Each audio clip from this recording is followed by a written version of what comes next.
This is Radhakrishna, lecturer in computer science, Chambers Degree College, Palpul. In our previous sessions, we discussed about several tools that helps the developer to create a graphical representation of the identified solution. The solution will be identified with the help of several procedures. These procedures must be converted into graphical pictorial form to explain what to do, what are the elements, what is the relationship between elements. To explain all these, we discuss about data flow diagrams, ER diagrams, hippo charts, structure charts, like that we discussed so many. Now, as a continuation for that, now I am going to explain some more remaining tools that we have to discuss. In all those, first one I am going to explain about structured English.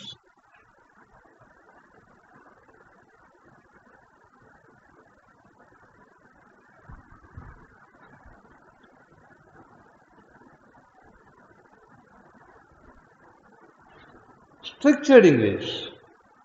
What is structured English? What is the usage of the structured English in software development? Most of the programmers are unaware of the large picture of the software. So they only relay what their managers explain. Most of the programmers don't know different areas of the project that they are developing. They know what they are doing, what is their area. So they are knowledge in their area only. They don't know what is going on in remaining areas of the project. So they will follow as per the instructions given by their project managers. Here, this is a problem actually, because a particular person is working with a module and there will be some relation with the module to another module. So he must have knowledge. The particular programmer must have knowledge about the remaining areas of the project also. So if he works only with his module, there will be a communication gap with the remaining modules. So this is the responsibility of the senior managers. This is the responsibility of the project managers to make knowledge, to make all the employees working in the project knowledge about the remaining areas also. So this is the responsibility of higher software management to provide accurate information to the programmer to develop accurate, fast coding.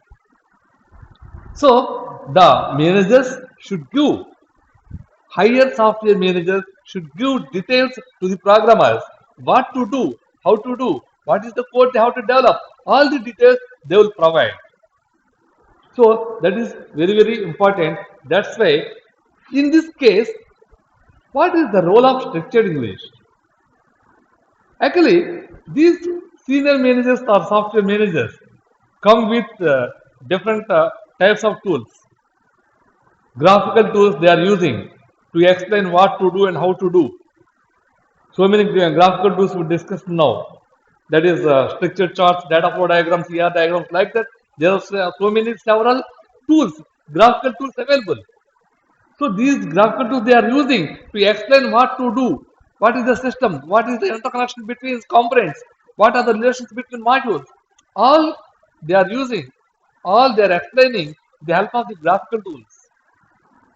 But here explaining all the details in a generalized language is also very, very important. Not only in graphical representation, all these details must be explained in form of general English only.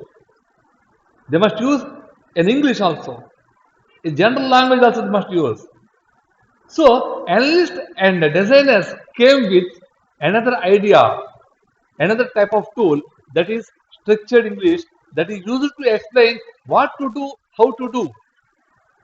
This is like an English language, but this is not a pure English. This looks like English. This is a generalized language. This can be used to explain the programmer what to code, what to create in the program. So this looks like English, but it's not English. At the same time, this structured English looks like a computer programming language also, but it's not computer programming language. So this structured language, this special language that can be used to explain, that can be used to create, design, what to code, what to write in the program. Now, I will try to explain with the help of a sample structured English and a sample example using structured English. Please study this one. Here in this is an authentication program. So we have to check, we have to enter a customer name, and the customer name must be verified in the customer database. If that is available in that, then authentication program, that means remaining entering passwords, all this must be performed. Otherwise, error message must be displayed. Once again, I am repeating the same. I am trying to explain the structured English with the help of an example. In this example, first the customer name must be entered. The name must be verified in the customer database. If that is available in the customer database, then authentication program means remaining steps will be performed. Enter password like that, remaining steps will be performed. Otherwise, it will display an error message. For that, I am writing some steps with the help of the structured English. Please study this carefully. First one, enter customer name.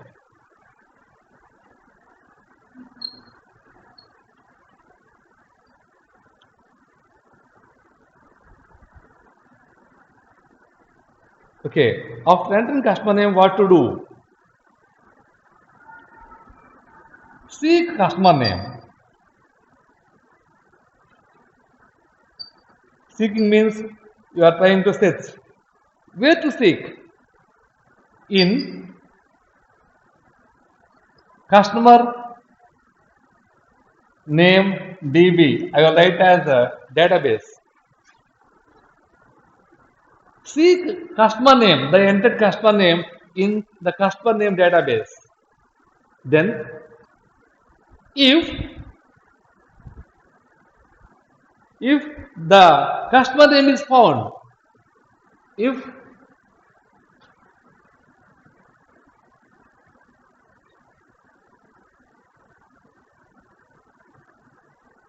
found, if the customer name found, then what to do? Then we have to call another program. Call procedure, that is authenticate. I am calling a procedure authenticate.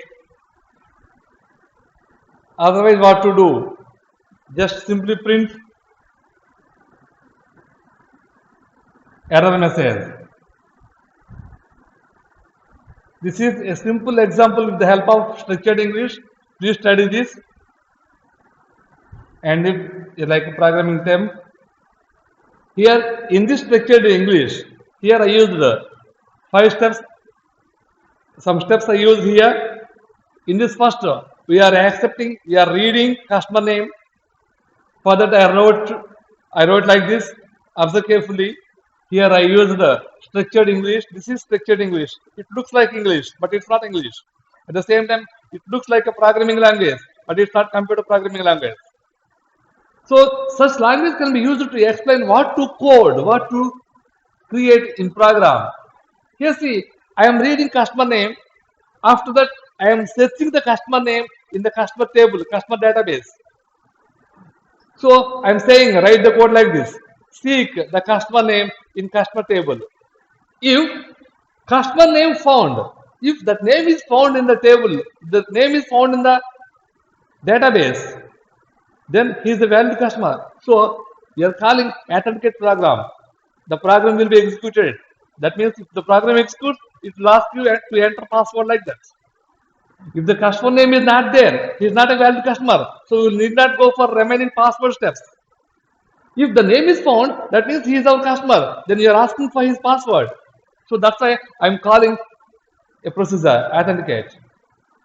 This authenticate process will be called when the customer is found in the customer table. Otherwise, that means if he is not a valid customer, then simply you are displaying error message.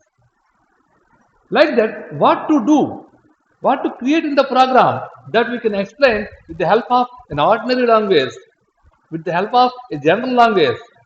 This language looks like a general language. At the same time, this language looks like a computer programming language. But this is not a pure English. At the same time, this is not a pure computer language. Such language can be used to explain the programmer what to code. This is one example. Please study this. And another one, another tool that we have to discuss.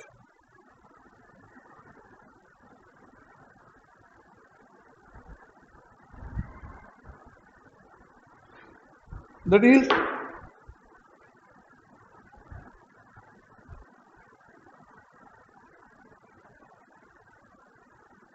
pseudocode is the next one. PSEUDOCODE, pseudocode. Let us see what is this one. It's also like structured English. But this is more close to computer programming language, pseudocode.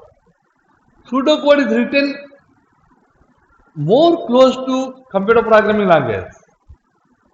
It may be considered as augmented programming language. It's full of comments and remaining descriptions. In this language, we'll use comments also. We'll use some descriptions also. This is more close to computer programming languages. But structured language is not like that. It is like general English and it's like programming language. But if you go for pseudocode, that is more similar to programming languages. In this pseudocode avoids the variable declarations, but they are written using the help of some programming languages. In this, we never use variables, but these can be written with the help of some programming languages like Pascal, Fortran, like that. You can use different types of programming languages. It's similar to different types of programming languages. And it contains different details which we are using in programming, like control structures or decision making control structures, looping control structures. All these can be used in this. And let us discuss an example. Here I am trying to explain a small pseudocode which takes two values, and in these two values, biggest one will be displayed. For pseudocode, first one I am saying get value of A. See, this is like a programming language. Similarly, I am using another one. Get value of B. And that is next one. Next, I am writing check if A is greater than B. I am saying if A is greater than B, then I am displaying a message print A is big, else print B is big. And if. Please observe carefully. This statement, this group of statements, this is like a program. This is almost similar to a program.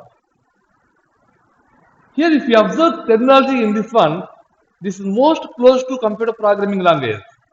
but this is actually known as pseudocode. In this, here first we are reading value into A, we are reading value into B, and we are checking whether the value of A is greater than B. If that is true, what we are doing? Simply you are displaying a message A is big. Otherwise, you are displaying the message B is big. So, first we are planning like that. What to write in the program? I want to write like this. I want to read value into A. I want to read value into B. I want to check whether A is greater than B or not. And if that is true, then I'm displaying the message A is big. Otherwise, display the message B is big. Like that, first we have to decide what to code in the program with the help of a special language that is called as pseudocode. This is another tool that can be used to explain what to code, what to write in the program. Please study this one. Now, I will conclude these tools with one more tool we have that is called as one more term, that is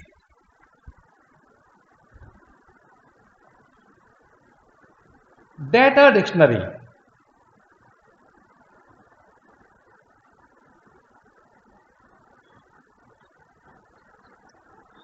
What is data dictionary? So data dictionary is nothing but it contains details about data. If anything contains some data about data, then it's called a data dictionary. So data dictionary is a centralized collection of information. This is the centralized collection of information about data. It stores meaning and origin of data, its relationships, and the format of data. Everything will be written in this data dictionary. This is very, very important for a project while developing the project and coding. So, details from the data dictionary will be extracted, and as per the details, the programmer will create programs. So, while designing the database, the data dictionary will be created. So, data dictionary contains some details about the data, about the format of data, about the relation between the data, about various constraints like primary key, unique, not null. So, all the details about the data is called as data dictionary. This is very, very important. It must be maintained carefully. I'll give you an example for data dictionary. See, I have some details like student number, name, father name, fee, date of birth. Like that, I have some details. And I'm going to use all the details in my project. Student number, name, father name, fees, and date of birth. Here I will write for student number, I will use numerical values. For name, I will use text values. For father name, I will use text values. For fees, I will use numerics. And for date of birth, I will use date. And for serial number, I will use 4 digits of numeric. And for name, I will use 50 digits of numeric. And for father name, I will use some 50 digits of numeric. For fees, I will use some 8 digits of numeric. Here we are specifying the details of data, the format of data, its length, all the details denotes it about the data. All the details specifies, explains the data. So data about data. Of course, somebody will call it as information about data. Information about data can be called as a data dictionary. This is very, very important while designing these projects. With the help of details inside this, these data dictionaries may contain constraints also. Suppose we'll use here, this is primary key. Say this is not null. We'll use so many details also here. So like that, a data dictionary contains some details about the data. So this is an important aspect while designing projects, and databases. So these are all about some tools that can be used while developing software projects, and the remaining concepts also how to discuss. Please study. Please follow carefully. Another concept that now we are going to discuss, that is software design strategies. Let us see.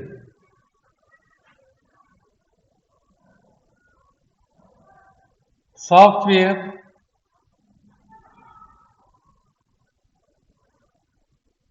design strategies.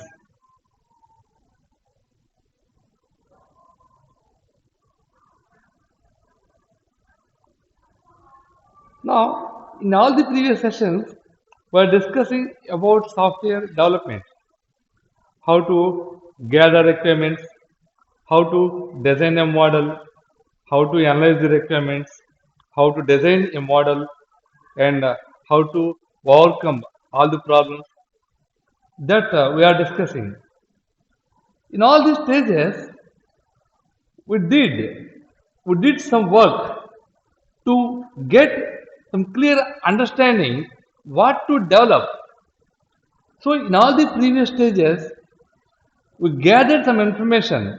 With the help of the previous stages, we gathered some details, what to develop, in what model it has to develop. Like that, we gathered several details in the previous sessions and in the previous stages.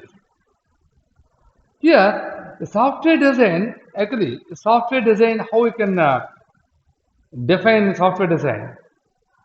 A software design is a process to conceptualize the software requirements into software implementation. In the previous stages, we'll gather some requirements. These must be conceptualized, means these must be converted to implementation. So that is called as software designing. First, we have to gather requirements from the user. We have to convert all these requirements gathered into implementation. Software design takes user requirements first. In this one, first we have to take user requirements. These will be taken as challenges. That means these will be taken as our goals, and try to find out an optimum solution. We must find the solution for all these challenges. If user gives any requirements, we must read all the requirements as challenges, because we have to solve solutions. We have to find out solutions for all the problems, for all the requirements. So that's why we are taking all the requirements as challenges, and we must find out, we must find a perfect solution for that. This is all software design procedure. While the software is being conceptualized, then a plan is find out. A plan will be decided. In this process, in the process of designing the software, a plan will be identified. So, as per the plan identified, a best possible. Suppose you may have several models. You may identified so many methods to develop the software. You may get so many solutions. In all those, we must find out a best solution, and as per that, we must go forward. So, for designing the software, there are some strategies. Some strategies we have to use for designing the software. What are the strategies we have? We have three types of strategies mainly. Those are, the first one is structured design.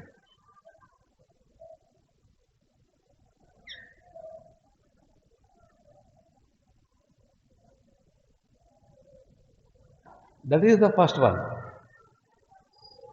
Next one is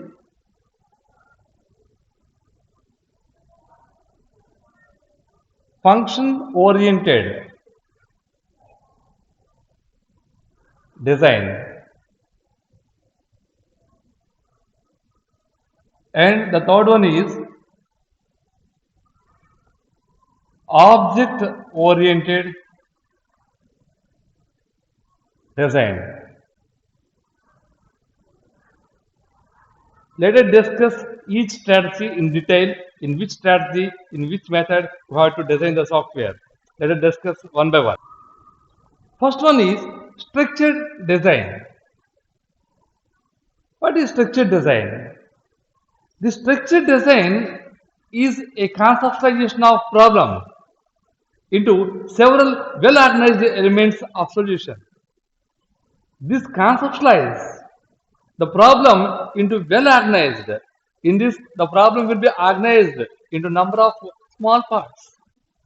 So this can be used to organize very easily. This type of categorization, this type of partitioning will help the developer to organize very easily. So that is first one. That is the main aim of the structure design. At the same time, it is basically concerned with the solution design. In this structured design, the concentration will be on to design the solution. So how to find out the solution, that will be concentrated in this. Benefits of this structured design are it gives better understanding to the user. It's very easy to understand. It gives much more clarity to the user of how the problem is being solved, how the developer solves the problem. So on that aspect, it gives clear understanding to the user. And one more thing is structured design. It also makes it is simpler. It's very simpler to design. So it also makes it simpler for designer.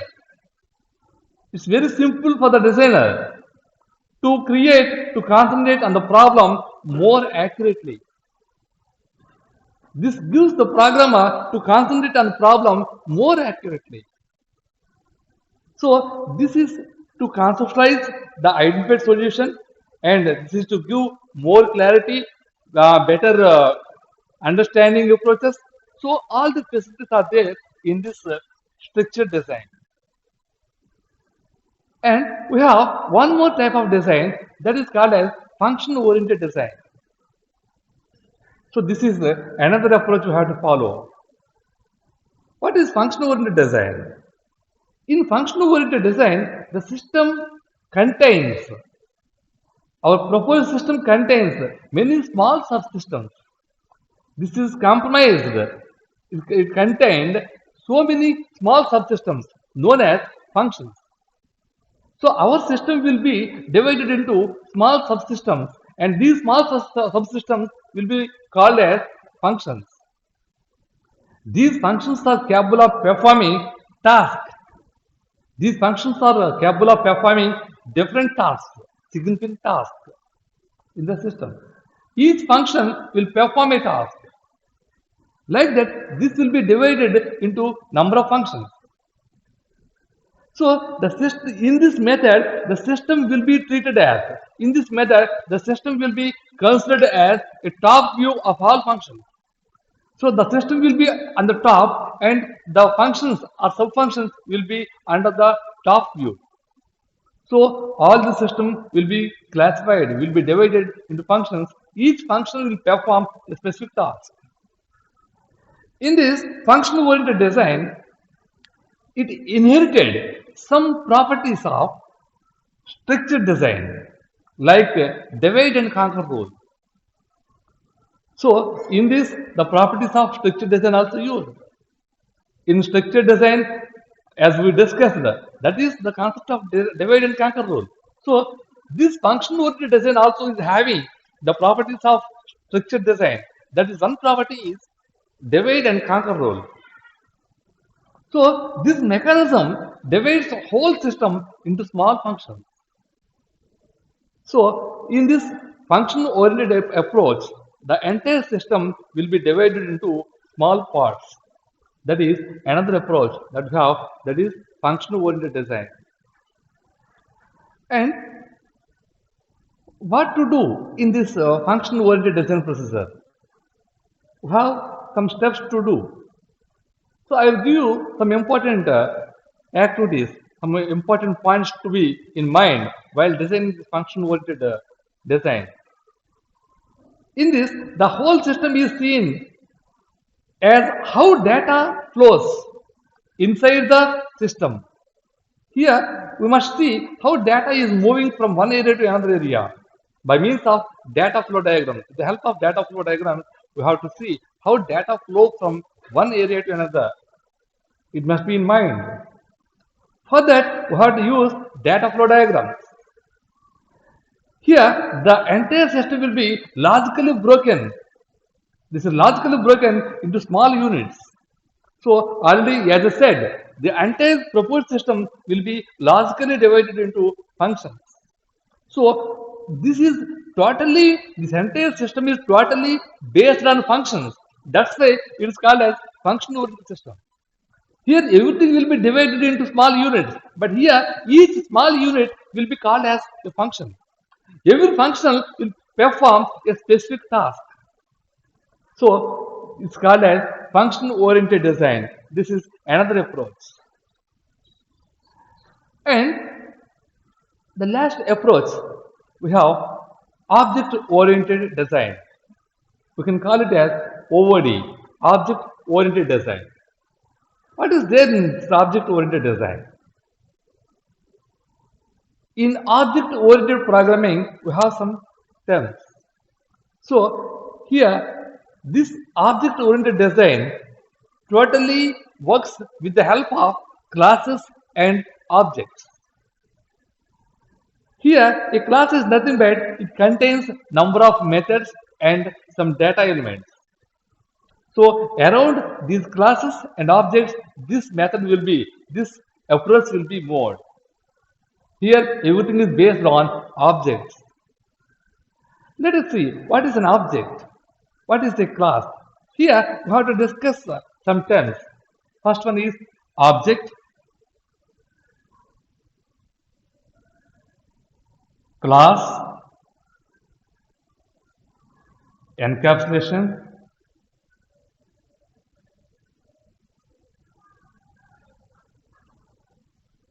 polymorphism,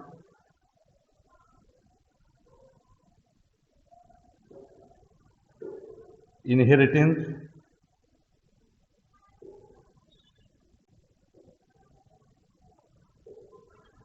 these concepts will be used, these mechanisms will be used in this object-oriented design.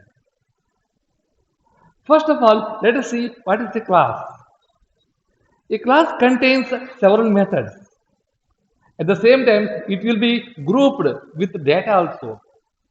So, several methods and data are grouped as a unit, and that unit is called as a class. These methods describe what to do and how to do. These methods work on the data which is associated with the class. So, data and methods are grouped, are sealed, are concealed, and that group is called as a class. That is first one. It will be used in this mechanism.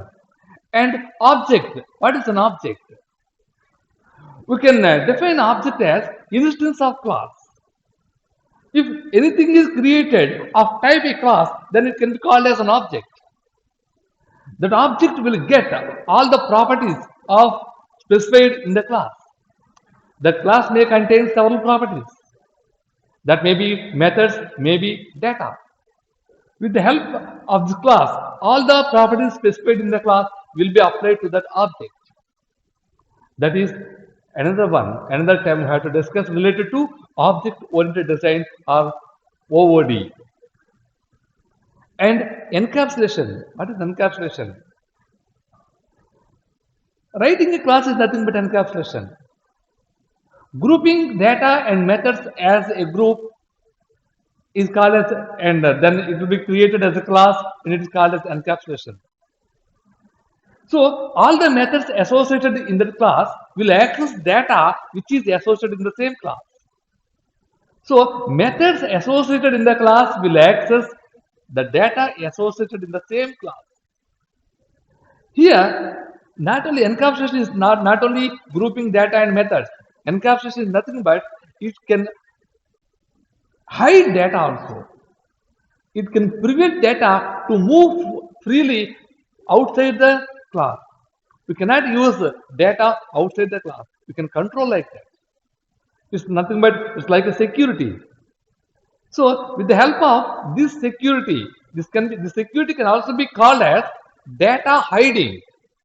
So we can hide data like this by preventing it to move freely around the system, to move freely outside the class, outside the world.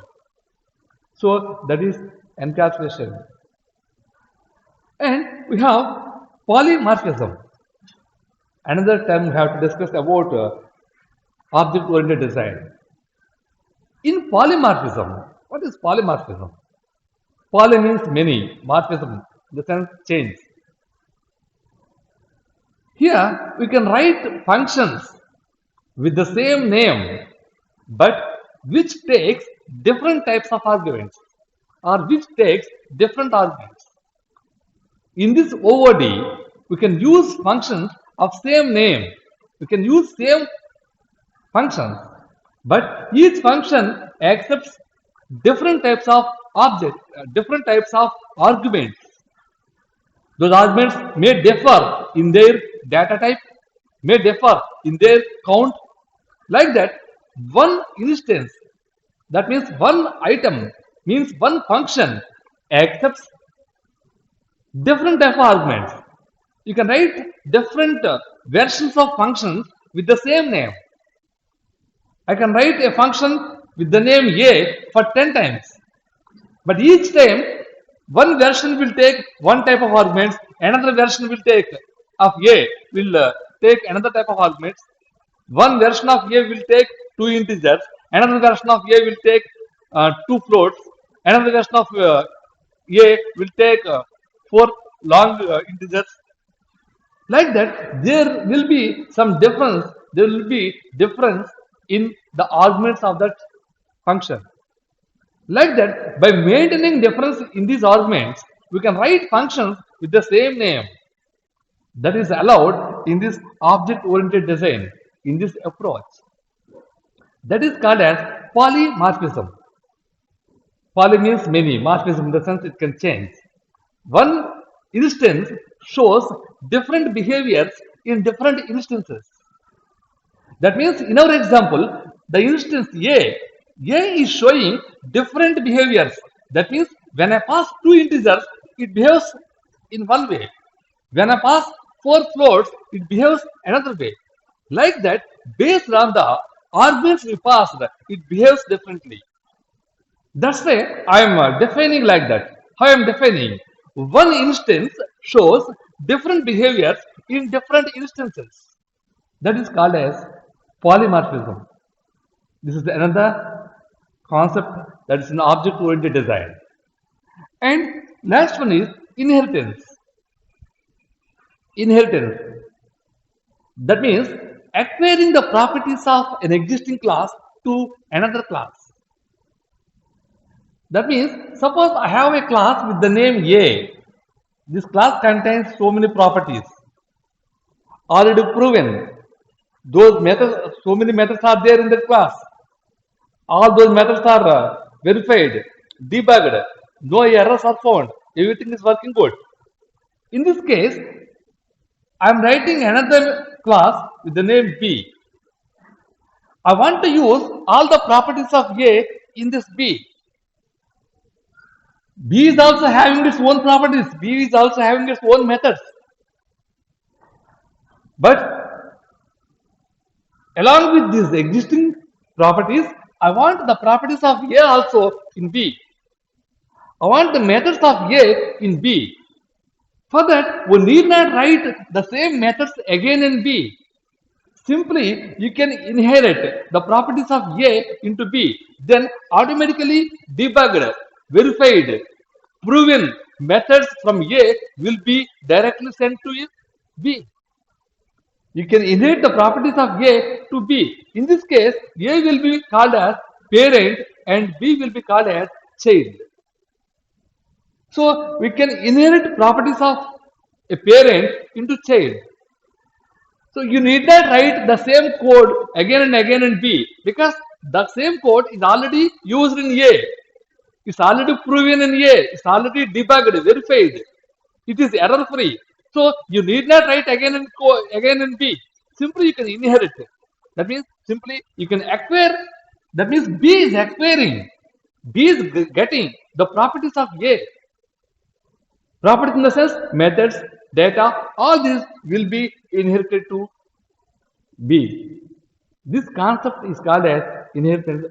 Like that, we have so many important topics about object-oriented design: objects, classes, encapsulation, polymorphism, and inheritance. So, with the help of all these mechanisms, we can create a better object-oriented design. And next one, there are two types of approaches in software development. Those are top-down approach and bottom-up approach. The approaches that we can use in software design are: first one is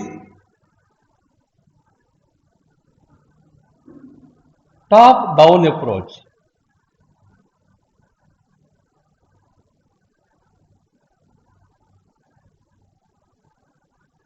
Top-down approach. This is the first one. And second one is bottom-up approach.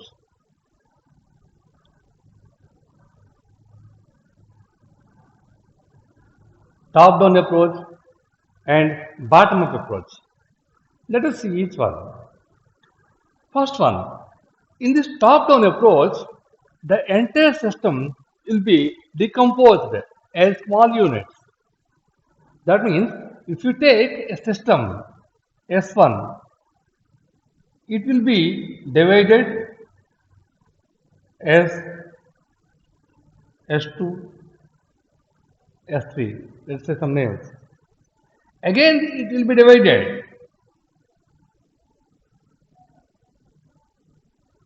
Like that, from top to bottom, we have to divide the system.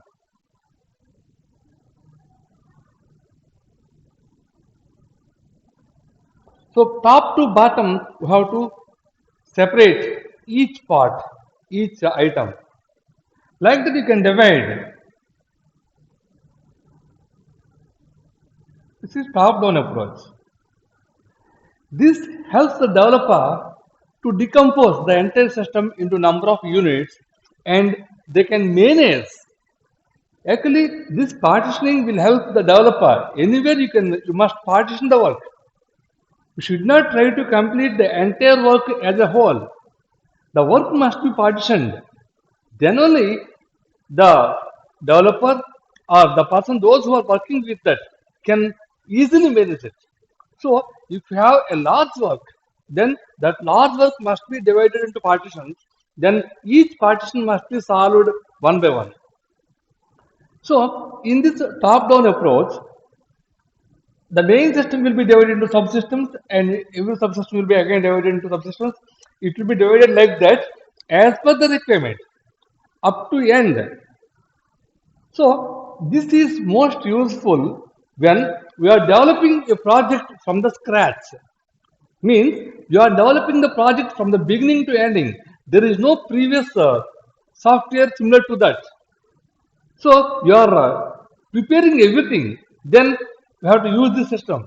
So if you are developing the project from the scratch, then this system is most useful. This is top-down approach. So here the entire system will be seen as a whole item, as a single item, and it is partitioned. And on the other hand, I have another one. This is bottom-up approach. That is reverse to this one. That is reverse. That means we have to take steps from backward to forward. That means this bottom-up approach is useful when you have an existing software in the company. Suppose the client is already using a software. So from that you want to design the new system. Then you have to use bottom-up approach. Because in this bottom-up approach, all the details are available in the existing system.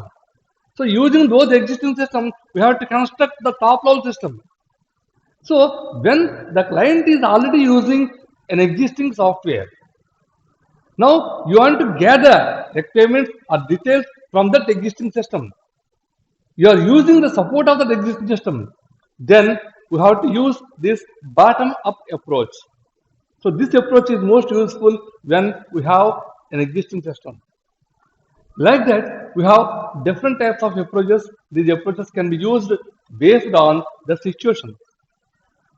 So these are the topics we have in software engineering. I covered some of the topics as per our syllabus and remaining topics also there. And here you please study all the sessions because from the beginning to now, from the beginning to this session, we covered what is software engineering, what are the stages, what is software development life cycle, what are process models, how to create a design, what are the problems that we may face while designing the software, what is the design, what are the design models. Like that, we discussed so many topics in all these sessions.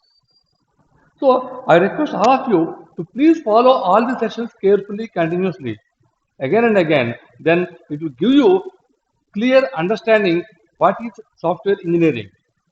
Thank you very much.